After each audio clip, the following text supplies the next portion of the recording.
네, 파스칼 학교 7월 12일 전례 부분입니다. 오늘 할 부분은 9장 전례 거행 안의 노래와 음악, 우리 쉽게 얘기하면 성가에 대한 이야기죠. 네, 그 부분입니다. 먼저 시작기도 성모성 바치고 할게요. 성부와 성자와 성령의 이름으로 아멘. 은총이 가득하신 마리아님 기뻐하소서. 주님께서 함께 계시니 여인 중에 복되시며 태중의 아들 예수님 또한 복되시나이다. 천주의 성모 마리아님 이제와 저희 죽을 때 저희 주인을 위하여 빌어주소서. 아멘. 성부와 성자와 성령의 이름으로 아멘. 네, 말씀드린 대로 이번 주간 우리 파스칼 학교 전례 부분은 성가 부분이에요. 9장이고요. 페이지 수로는 237쪽에 있습니다. 237쪽에 제목이 있고 밑에 참고문헌이 잔뜩 써 있어요. 네, 보시면 좋겠고, 우리는 오늘 도입 부분부터 238쪽부터 할 건데요. 상대적으로 좀 그렇게 길지 않은 17쪽 정도의 그런 페이지인데요. 성가 그러면 우리 다 아는 거죠. 그래서 제가 특별히 이걸 가지고 잡다하게 설명을 드리거나 이러진 않을 거고요. 다만 우리가 그래도 공부를 하니까 신학적으로 중요한 내용들이 있으면 그거를 정리하는 차원에서 말씀드리도록 그렇게 하겠습니다. 자, 그러면 질문 먼저 드릴게요. 성가, 전례에서 본질적인 부분입니까? 아니면 있어도 되고 없어도 되는 부분입니까? 네, 우리 미사 시작할 때 뭐 해요? 입당 성가를 부르죠. 그런데 전례서를 보면 입당 송이 있어요. 입당 송이 있어요. 송이 뭐예요? 그쵸? 노래인 거죠. 화답 송이 있어요. 그거는 노래인 거죠. 영성체 송이 있어요. 노래인 거죠. 그리고 조금 우리 어려워서 우리 제대 식구들 특별히 힘들어하시는 부분이 감사 송이 있어요. 주님께서 여러분과 함께 또한 사제의 영과 함께 마음을 드높이 한 다음에 하는 기도문이 있죠. 우리 성체 축성하기 직전에 송이 있어요. 이렇게 송은 과거에 이 부분들은 정말 중요하기 때문에 그냥 말로 막 하는 것이 아니라 같이 노래로 했던 것들이고요.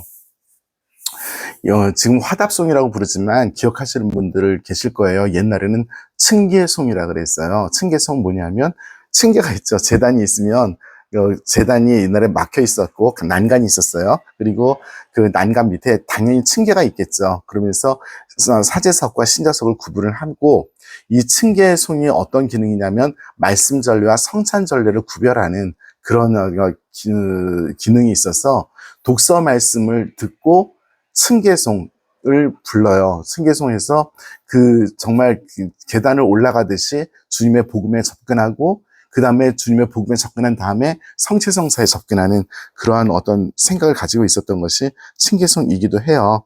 어쨌든 간에 이 곡이라고 하는 것은, 음악이라고 하는 것은 이처럼 우리 교회 안에 들어와 있었고요.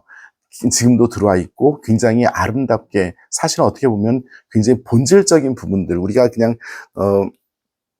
가사로만 되어 있지만 그 부분은 언제든지 바꿔서 노래로 부를 수 있는 그런 부분입니다. 자, 그래서 이 부분에 대해서 먼저 우리가 기억을 하는 차원에서 이 도입 부분에 있는 글, 전례 헌장에 있는 부분을 읽어볼게요. 세 번째 줄, 238쪽 위에서부터 세 번째 줄 끝머리에 따옴표가 있죠. 거기서부터 제가 읽을게요. 전례 안에서 하느님께서 당신 백성에게 말씀하시며 그리스도께서 여전히 복음을 선포하셔요. 그리고 하느님께 때론 기도와 때론 노래로, 때론 기도로 응답을 합니다. 그러니까 하나님께서 말씀을 하시고 우리는 거기에 대해서 우리 인간이 할 수 있는 인간의 구조에서의 최고의 어떤 표현들을 이렇게 예술적으로 하게 되는 거죠. 그래서 기도는 또 성가로 부르는 것은 굉장히 인간적인 것입니다. 그래서 노래를 해야 돼요. 우리 특별히 우리 성당만 하더라도, 우리 성당뿐만 아닙니다만 영성체 때 이제 1절 끝나면 노래 안 부르시잖아요. 성체 영하시고 자리에 앉아서 이렇게 계시는데 그 시간에도 성가를 불러야지 맞습니다. 안 부르는 게 아니고. 근데 성체를 영하면은 그냥 입 다물고 성체 모시면서 묵상하시기 굉장히 바쁘신데, 그래서 반주가 무슨 반주만 하죠. 성가를 부르라고 하는 건데 그게 안 되고 있는 현실이긴 하지만 그때도 성가를 크게 불러야 됩니다. 그러니까 빨리 성체 영하고 그리고 나서 성가를 불러야 되는 거예요. 커피예요. 네. 어제 내린 거에 얼음 탔어요. 네. 자, 그러면 이어서 계속 하겠습니다. 이 성경 안에서 노래는 어떤 것인가? 여기 여러 가지 이야기가 있는데요. 가장 대표적인 것부터 시작하겠습니다. 거기 나와 있죠. 예수님의 예예요. 마태오복음서 26장입니다. 예수님께서 최후의 만찬을 하셨어요. 그리고 나서 제자들과 함께 시서와 시편과 영가를 부르면서 산으로 올라가셨다라고 표현되어 있습니다.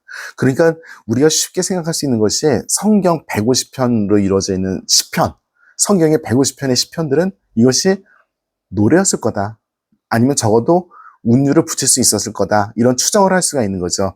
사실 나중에 시편을 공부하시는 분들 더 잘 아시겠지만 시편 중간중간에 셀라라고 하는 추임새가 들어가는 부분이 있어요. 이 셀라가 뭔지 모르지만 거기에 보면은 셀라 중간에 이렇게 하나씩 들어가 있어요. 이게 연을 나누는 건가 아니면 추임새를 넣는 건가 추정을 굉장히 많이 하지만 분명히 운율과 관계된 것은 있어요. 그리고 구약 성경에 보면 조금 힘든데요. 구약 성경에도 우리 기역, 니은, 디귿, 리을 하듯이 알파벳이 있어요. 그 알파벳 순서가 쭉 나와 있고요. 그 알파벳, 기역으로 시작하는 단어로 시작하고, 그 다음 줄은 니은이니까 니은으로 시작하는 단어로 시작하고, 이렇게 쭉 시편이 구성이 되어 있는 것도 있어요. 이거는 어쩔 수 없이 분명히 운율을 탈 수밖에 없는 거죠. 적어도 우리가 그렇게 추정할 수가 있는 부분들이고요. 그리고 이스라엘 사람들이 예배를 드릴 때, 경신예를 할 때 당연히 성가를 불렀을 거라고, 찬송가를 불렀을 거라고 추정하지 않을 수가 없는 그런 상황인 거죠. 그래서 시편의 노래들은 아마 분명히 운율로도 될 수 있을 거다라고 생각을 할 수 있는 거고요. 한 예를 들면 다윗이 예루살렘 성전을 이렇게 예루살렘 성전이 아니죠. 계약의 궤를 예루살렘으로 모셔요. 도성을 만들고 그리고 나서 다윗이 그 사람을 쫓아가면서 그 계약의 길을 쫓아가면서 미친 듯이 춤을 춥니다. 노래도 부르고 사람들하고 똑같이 그렇게 해요. 왕이 왕답게 체신을 못 지키면서 사람들 사이에 뭉쳐가지고 그냥 그런 짓을 하고 있는 거죠. 그러니까 그 부인이 사울의 딸이죠. 사울의 딸이 그걸 핀잔을 줍니다. 미갈이라는 여자죠. 그러니까 그 미갈이 그다음부터 소박당해서 아이를 낳지 못하게 되는 그런 이유가 됐다라고 성경은 설명을 합니다. 그처럼 다윗 스스로도 하느님 앞에서 춤추는 것을 부끄러워하지 않고 두려워하지 않았던 거죠. 이처럼 운율이 있고 노래가 있고 춤이 있다는 것은 분명히 경신예에서 우리 구약 성경에서도 그렇고 신약 성경에서도 표현되어 있는 그런 것들입니다. 그래서 그런 부분들을 읽어보시면 좋을 것 같고요. 그 구약 성경의 이야기 많이 이렇게 나와 있어요. 그런가 하면 여기 이 책에 안 나와 있는데요. 에페소서와 에페소서, 히브리서 그리고 필립비서에 그리스도 찬가가 있어요. 그냥 단순하게 빨리 말씀드리면 필립비서 2장 6절을 보세요. 필립비서 2장 6절 보면 그런 내용이 있어요. 그러니까 그리스도께서는 하느님과 본질이 같은 분이셨지만 하느님과 같은 동등한 신적 위치를 보존하려고 주장하지 않으시고 해서 쭉 나와 있는데 우리 성경에도 보면 그건 누가 봐도 시로 써 있어요. 이게 산문으로 쭉 이어져 있는 것이 아니라 시처럼 이렇게 딱딱딱딱 이렇게 끝까지 돼 있지 않고 그 노래 가사처럼 써 있어요. 제가 신학생 때 배울 때는 이 부분을 아마 글자를 모르는 사람들이 노래로서 그리스도의 신비를 알 수 있게 하기 위해서 만들어진 부분이 그대로 성경에 들어온 것이 아닐까 추정한다라고 강의를 들은 적이 있어요. 근데 그 필립비서만 있는 게 아니라 에페소서도 있고 제가 히브리서 잘못 말씀드린 건데 잠깐 생각이 안 난다. 하여튼 세 군데의 신약 성경에 나와 있습니다. 이처럼 노래는 초대 교회에서도 그렇게 중요한 역할을 하고 있습니다. 그리고 우리 239쪽 보시면 에페소서의 말씀과 그 콜로새서의 말씀이 예로 이렇게 나와 있죠. 그리고 야고보서의 이야기, 특별히 병자성사 때 이 야고보서의 5장, 그 239쪽 밑에서 네 번째 줄이에요. 야고보서 5장을 병자성사 가면 항상 읽게 돼 있어요. 아픈 사람들 있을 때 원로들을 부르고 기름 바르고 뭐 이런 내용이 있는데 거기에 이런 내용이 있죠. 이렇게 병자들이 있으면 찬양 노래를 부르라고. 찬양할 게 뭐 있어요? 아파 죽겠는데. 근데 그때 찬양 노래를 부르라고 합니다. 그것은 바로 기도가, 그러니까 노래가 아주 위대한 기도라는 것을 우리들에게 알려주고 있는 거죠. 자, 240쪽 역사의 증언으로 가겠습니다. 저는 이 역사의 증언은 뭐 과거 교부들의 이야기들인데요. 그냥 읽어보세요. 읽어보시는데 그냥 간단하게 이야기하면 옛날부터 이렇게 했던 거죠. 옛날부터 했던 그런 것들이기 때문에 뭐 그런 것들을 우리 교회에서 이어서 합니다라고 하는 그런 내용들입니다. 뭐 그래서 그냥 읽어보시면 좋을 것 같고요. 이 전래 음악 242쪽부터 있는 전래 음악을 보도록 하겠습니다. 전래 음악에서 제2차 바티칸 공예의 이야기를 제일 먼저 하셔요. 그래서 제2차 바티칸 공예의 이야기를 네 번째 줄 보세요. 242쪽 2번 전래 음악의 네 번째 줄이에요. 성음악은 다음과 같은 세 가지 특성, 즉 거룩함도 있어야 되고 탁월함도 있어야 되고 보편성도 있어야 된다라고 얘기합니다. 거룩함이 뭐예요? 성가가 재즈 같은 춤추는 노래 이런 거면 안 되겠죠. 그리고 그 가사 내용들 포함해서 누구나 다 그 성가를 부름으로써 경건함을 느껴야 되는 거죠. 탁월성 뭐냐면 거기 보니타스 포르마룸이라는 건데 보니타스 포르마룸이라는 말 자체는 뭐냐면 그 형식 자체가 그 형식이 만들어진 형식이 좋아야 된다는 뜻이에요. 그러니까 뭐 변형이 많아서 뭐 이렇게 좀 휘황찬란한 그런 것이 아니라 정말 그 만들어진 그 곡이라든지 이런 것들이 누가 봐도 규칙에 맞고 올바른 그런 것들이어야 된다는 그런 뜻인 거죠. 그다음에 보편성은 전 세계 어떤 가톨릭 신자가 불러도 다 부를 수 있는 그런 성가여야 된다라고 하는 거죠. 사실 우리나라에 들어와 있는 처음 성가집 처음 만들었을 때에는 다른 나라 성가들이 태반이었어요. 우리 그냥 번역해서 부르고 막 그런 거고요.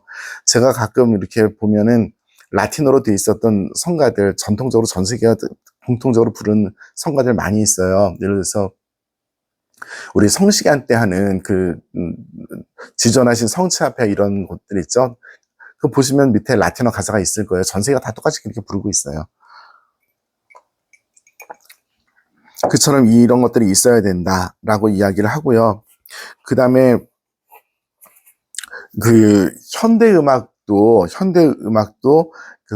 조금은 이제 들어가야죠. 옛날에 저 기억했을 때 드럼이 이제 들어왔던 저 학생 시절입니다. 본당에서 찬반 양론이 극심하죠. 할아버지 할머니들은 정신 못 차리고 시끄럽고 이게 경건한 성가냐부터 시작을 해서 많이 이렇게 이야기를 하셨고 그랬어요. 그래서 243쪽 두 번째 패러그래프 보셔요. 중간에.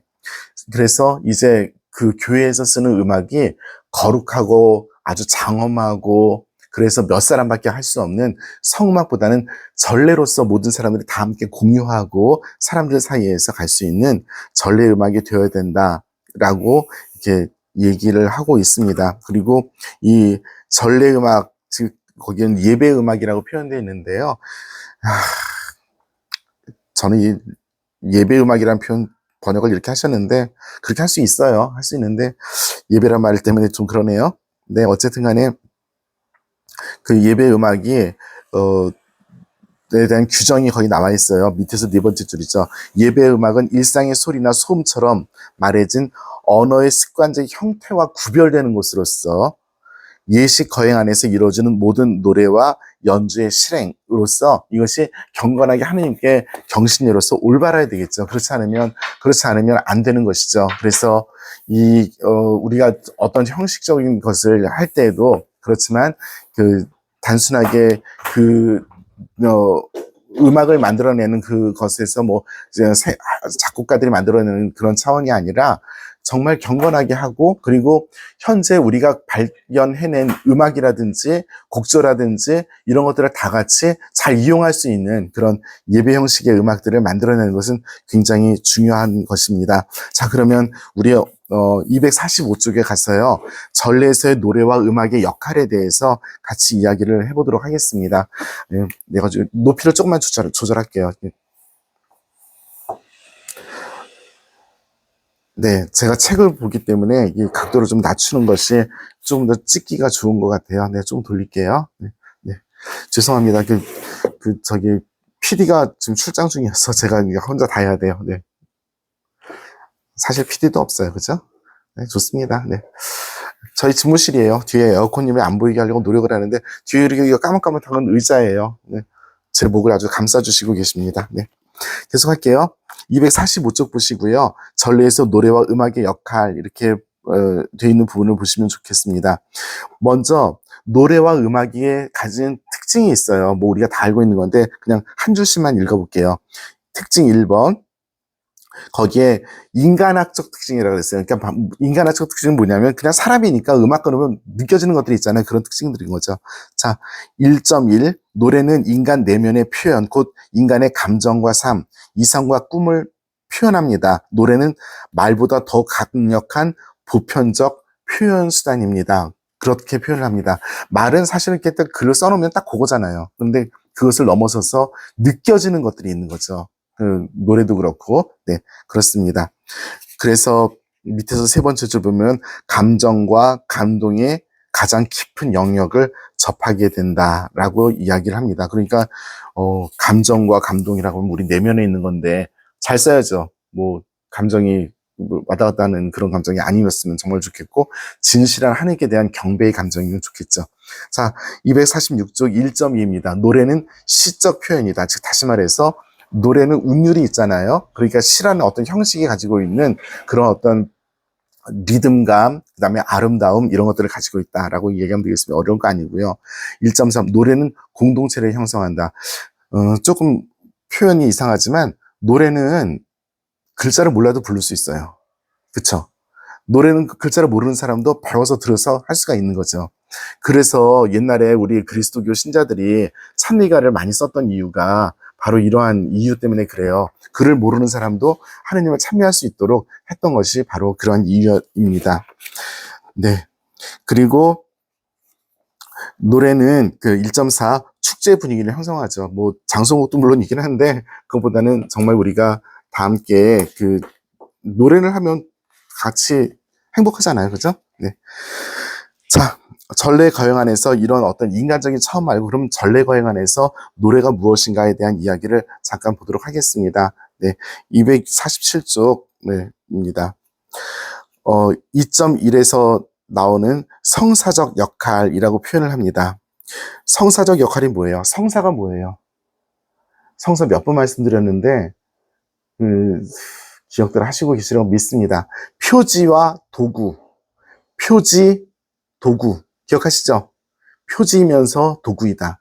즉, 어떠한 신비적인 것을 눈으로 볼 수 있게 드러내는 상징이면서, 그러면서 동시에 그것을 함으로써 하나님의 은총을 받아내게 하는 하나님의 은총을 전달하는 도구이다. 그래서 제가 성사 이야기할 때 항상 이렇게 말씀드렸죠. 보이지 않는 하느님과 하느님의 은총을, 보이지 않는 하느님과 하느님의 은총을 눈으로 볼 수 있게 하고 전달해주는 표지이고 도구다라고 말씀을 여러 번 드렸습니다. 그래서 247쪽 맨 마지막 줄 보세요.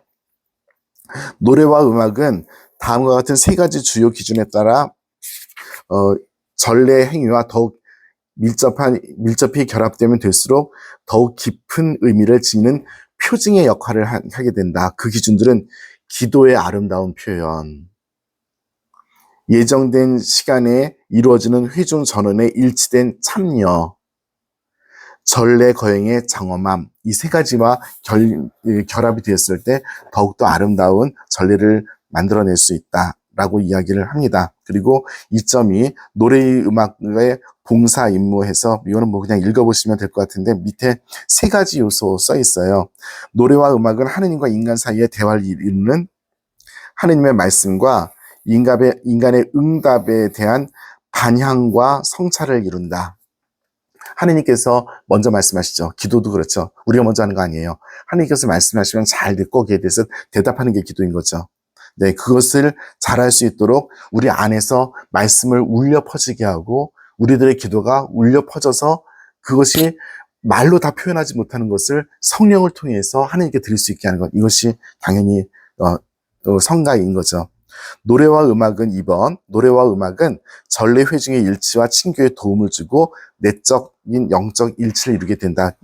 우리 성가대가 특별히 잘 들어야 될 이야기일 것 같아요. 성가대가 뒤에서 열심히 기도할 수 있도록 도와주는 그런 역할을 하는 거죠. 그리고 다른 사람들이 어쩔 때는 진짜 신자분들이 성가 부르기 힘들 때 있고 안 부르고 싶을 때도 있어요. 그럴 때 정말 그분들을 대신해서라도 기도를 해주는 이런 것이 성가대의 일인 거죠. 네. 3번, 노래와 음악이 그 자체로 예식의 일부가 되어 계속해서 반복될 수 있게 한다라고 이야기합니다. 반향이 있고요. 같은 또 절을 반복함으로써 똑같은 단어도 각자 다른 색채를 입혀서, 그러니까 색채라고 하면 음색을 입혀서 반복할 수 있게 해주는 그런 것입니다. 네. 자, 4번, 248조 4번이에요. 노래할 예식 상황과 전례 역할이라고 얘기합니다. 그래서 어떤 때 보면 저 뒤에 커튼을 좀 닫을게요. 그냥 너무 시끄러운 것 같아요. 네.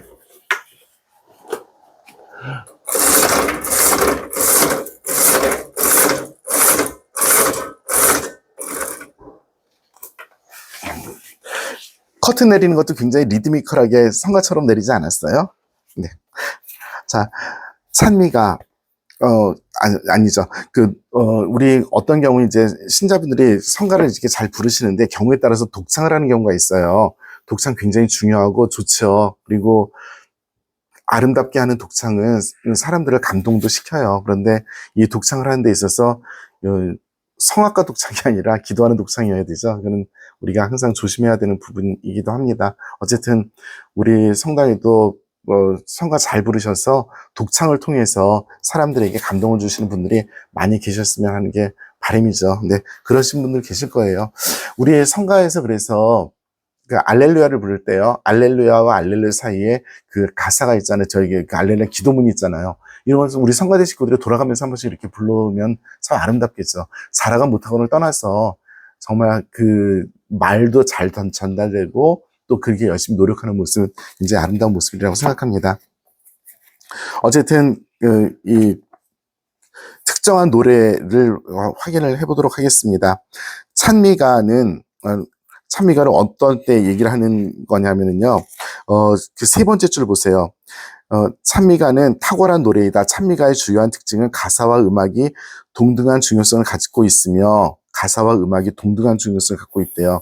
가사와 음악 가운데 어느 한쪽만 중요하지 않고 통합적으로 이해된다라고 이야기합니다. 뭐냐면은, 찬미가라고 할 때 그냥 성가 생각하시면 될 것 같아요. 뭐 복잡하게 얘기할 게 없네. 생각해보니까. 그냥 성가예요. 성가가 찬미가인 거죠. 그래서 우리들 성가를 부르는 모든 것들이 가사와 함께 하나님께 영광을 드려야 되는 건데요. 그 정해져 있는 창미사 곡이 있잖아요. 그래서 주님 자비를 베푸소서, 대영광송, 그 다음에 뭐 그리스도를 통하여 이런 그 정해져 있는 찬미가 세트들이 이제 성가집 뒤에 보면 있어요. 이런 것들은 어떻게 보면 전례 본질적인 부분들과 연결이 되기 때문에 잘 해야 되는 그런 부분입니다. 두 번째, 환호는 한 집단의 강렬한 감정을 담은 그 표현인데요. 소리도 지르고 뭐 이렇게도 합니다. 그런데 두 번째 패러그래프 보세요. 그 환호 중에서 가장 격렬한 환호는 우리 전례에서는 알렐루야입니다. 할렐루야, 주님을 찬미하여라, 야훼를 찬미하여라 인 거죠. 이 환호는 소리를 지르는 거예요. 그 할렐루야와 함께 그리스도를 통하여 다음에 아멘 하고 소리를 지르는, 당신의 말씀이 맞습니다, 이거죠. 복음을 선포하고 나서 주님의 말씀입니다, 하느님 감사합니다, 그리스도님 찬미합니다, 이거 다 환호에 들어가는 거죠. 이거 다 그 노래로 할 수 있는 것들인 거죠. 묵상이 있습니다. 묵상은 조용히 기도하는 것이죠. 말씀을 내면화시키면서 이 묵상에서 굉장히 중요한 것이 음악을 이렇게 잔잔히 반주해 주는 것도 좋고, 시편의 기도들을 이야기해 주는 것도 굉장히 좋을 것 같아요. 네, 시적 선포는 우리 화답송 생각하시면 될 것 같아요. 화답송하고 영성체송도 주로 시편들에서 많이 나오고 있죠. 네, 그런 내용들을 보면 좋겠습니다. 그리고 전래 노래와 음악에 대한 사목적 관점이라고 이야기하는데요. 253쪽 보세요. 본당 신부가 이 전례를 양성화시키기 위해서 또 발전시키기 위해서 어떤 노력을 해야 되는가에 대해서 말씀하시는 건데요. 그 253쪽 두 번째 줄 보시면, 첫째, 가사의 신학적 전례적 가치를 고려하고, 그러니까 그 가사가 성경 말씀 또 교회 가르침과 부합해야 되는 것이지 이상한 거를 부르면 안 되는 거죠. 그리고 멜로디의 음악적 가치와 사목적 필요를 고려해야 합니다. 멜로디가 정말 누가 봐도 뭐 춤추는 데서 나오는 멜로디 같은 거로 성가를 만들면 안 되겠죠. 그리고 그 멜로디를 하는 데 있어서 정말 일부 사람들만 할 수밖에 없는 그런 어려운 거를 하면 안 되는 거고요. 그래서 뭐 천한 멜로디가 어디 있냐라고 이야기를 해요. 하느님께서 보편적인 하느님이시고 우리가 만들어낸 모든 것이 다 하느님의 것인데 라고 이야기하지만 사실은 우리들의 어떤 인간의 보편성이라는 감성 안에서 보았을 때 멜로디라든지 가사를 선택하는 건 되게 중요하죠. 그렇죠? 네. 그다음에 전례 시기와 전례 일을 고려해라. 예를 들어서 예수님 부활 시기에 사순 시기 노래를 계속 부르면 안 되잖아요. 그죠? 그리고 영성체 때 봉헌 노래를 부르거나 이러면 안 되겠죠. 그리고 그날이 어느 성인 대축일인데 그분이 순교자예요. 그런데 갑자기 어떤 환호하는 기쁜 노래를 부르거나 이러면 안 되겠죠. 그래서 이런 것들은 뭐 우리 본당의 전례위원회 산하 단체들이 너무 잘하시고 계시고 우리 반주단 또 성가대에서 성가 선곡을 잘하시고 계시라고 믿고요. 굿뉴스라든지 이런 데서 성가를 갖다가 이렇게 많이 정해서 알려줘요. 그런데 그거를 잘 원용해서 쓰는 것도 방법이긴 한데 한 번씩은 검증했으면 좋겠습니다. 여기서 그냥 저의 간단한 소원 한 가지가 있다면 무엇이냐 하면 우리 성가집안에 시편으로 된 성가들이 굉장히 많이 있어요. 이런 시편으로 된 성가들이 화답송으로 들어와 있는 경우들이 있어요. 예를 들어서 오늘 보니까 저 화답송으로 시편 52편을 읽었는데 그게 성가집으로 돼 있더라. 그러면 화답송을 그 성가로 부르면 얼마나 좋을까. 이런 것들이 조금 습관이 되면 얼마나 좋을까 하는 그런 어떤 기대는 있습니다. 얘기를 우리 성가대 식구들하고 또 반주단 식구들하고 얘기를 해보도록 하겠습니다. 그리고 셋째, 전례 거행의 주기의 균형을 고려하여 한 부분과 다른 부분 사이에 부조와 대립이 나타나지 않도록 해야 한다라고 해서 아까도 말씀드렸던 그런 순교자 축일인데 갑자기 다른 노래 부르거나 이러면 안 되겠죠. 자, 그 다음에 마지막으로 성가대에 맡겨야만 하는 노래를 선택하더라도 회중 전체가 노래 안에서 일치하고 결합할 수 있도록 해야 한다라고 되어 있죠. 이게 어떤 뜻이냐면 누가 봐도 성가대밖에 몰라요. 그리고 성가대만 부를 수밖에 없어요. 예를 들어서 성토요일날 우리가 독서가 7개잖아요. 그럴 때 이걸 다 연습하고 할 수 있는 사람들은 성가대 식구들이 하지 그 각본만 딱 갖다 주고 하세요. 그럼 우리 못 하잖아요.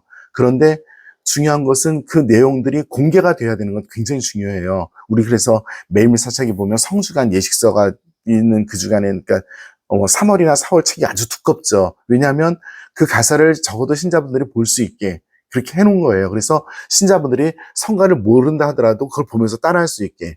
우리 주보를 보면 주일날 화답송이 있죠. 우리 신자분들 너무 잘하시고 계신데 11시 회사 때 성가대가 뒤에서 막 이렇게 성가로서 화답송을 열심히 부르죠. 화답송 성가 곡집이 있어요. 그래서 그걸 가지고 열심히 연습하셔서 하시는데 그 책이 두껍고 전문적이어서 모든 신자분들이 갖고 있지는 않아요. 그랬을 때 성가대가 열심히 부르는데 주보에 나와 있는 텍스트를 보면은 어떤 내용이구나, 어떤 것으로서 지금 독서에 대해서 찬미를 드리고 있구나를 알 수가 있는 거죠. 이것은 간접적인 표현이긴 하겠지만 적극적으로 하느님께 그 기도를 통해서 그 성가를 통해서 자신들의 기도를 바치고 있는 그런 아름다운 표현인 거죠. 그렇게 보았을 때 이 네 번째 부분은 생각하면 좋겠고요. 이제 라틴어에 대해서 이야기하는데 라틴어 아시는 분 없죠? 우리 성당에서 나보다 라틴어 잘하는 사람. 네, 저도 라틴어 되게 못해요. 죽은 말인데 교회의 공용 언어가 아직도 라틴어이기 때문에 이 조항이 들어갔어요. 그런데 라틴어를 전례에 도입하기는 미사 때는 너무 어렵고요. 대신에 부탁드리고 싶은 것은 무엇이냐면 라틴어로 되어 있는 성가 중에서 전통적으로 내려오는 게 있어요. 제가 작년에 부임해서 10월 달에 모후이시며 살베레지나 그걸 목숨 걸고 부르게 만들었죠. 그리고 이번 5월 달에 성모의밤 때 살베레지나 부르셨죠. 라틴어로. 그냥 해보는 것이기도 하지만 교회를 느껴보는 차원에서 해볼 수 있어요. 해볼 수 있어요. 맨날 그건 하면 안 되겠지만. 그리고 이런 라틴어로 되어 있는 성가들은 아까도 말씀드렸지만 전 세계 보편적인 감수성이 있어요. 그리고 천주교 신자들이 다 함께 천주교 신자임을 느끼는 그런 차원도 있고요. 그래서 이런 라틴어는 뭐 미사를 드려라 차원보다는 성가라는 차원에서 우리가 조금 기억하고 했으면 좋겠어요. 오늘도 굉장히 저는 좋았던 게 영성체 끝나고 나서 반주하시는 자매님께서 나그네의 양식이며 하는 성가 있죠. 그게 라틴어로 굉장히 제가 좋아하는 성가 중에 하나예요. 오 에스카 비아도름 이렇게 시작을 하는 아주 쳐주시는데 너무 좋은 거예요. 그건 전 세계가 다 아는 성가예요. 예를 들어서 왜냐하면 라틴어로 되어 있기 때문에 전 세계가 공유하기가 쉬웠던 그런 성가이기 때문에 그렇습니다. 그 정도 차원에서 이해를 하면 좋을 것 같아요. 그리고 254쪽에 마지막에 마지막 이야기인데요. 첫 번째 줄 끝에 전래와 음악의 좋은 관계를 이루기 위해서는 전래 음악 전공자와 작곡자들의 양성이 반드시 필요하고 동시에 사목자와 전래 거행 책임자들도 음악적 양성을 이루어야 한다. 노래 못하는 저는 사실 할 말은 없는데요. 우리 성당은 제가 본당 신부로서 산 본당들 중에서 처음으로 유급으로 반주자도 있고 지휘자도 있는 본당이에요. 저도 좀 처음 경험이라 이분들이 가지고 있는 어떤 감수성이라든지 어떤 책임감 이런 것들에 대해서 저도 지금 배워가는 그런 과정이기도 해요. 근데 그분들이 정말 어떤 급여를 떠나서 교회에 봉사하는 마음 또 교회를 사랑하는 마음이 당연히 있으셔서 교회의 문을 두드리고 봉사하겠다고 하시는 거라고 믿고 있고요. 또 그렇게도 하시고 계시고 그런데 어떤 위험성이 있냐면 예술가 기질이 나올 수 있어요. 그랬을 때 정말 예술가가 아니라 기도하는 그런 어떤 모습들을 같이 우리 공동체가 기도하면은 뭐 반주하시고 지휘하시는 분들도 당연히 기도하시고 또 그분들이 기도를 이끌어갈 능력도 있고 그렇게 된다면 정말 좋겠죠. 자, 성가에 대해서 이 정도로 할 거고요. 우리 성가는 정말 열심히 같이 잘 부르는 거로 예수님께서도 하느님 아버지께 성가를 부르시면서 산에 올라가셔서 최후의 순간들을 준비를 하셨어요. 그처럼 우리도 이 성가를 통해서 아름답게 우리들의 모든 일상생활을 이루어 나갔으면 하는 바람입니다. 여기까지 할게요. 영광송으로 마치겠습니다. 성부와 성자와 성령의 이름으로 아멘. 영광이 성부와 성자와 성령께 처음과 같이 이제 항상 영원히 아멘. 성부와 성자와 성령의 이름으로 아멘.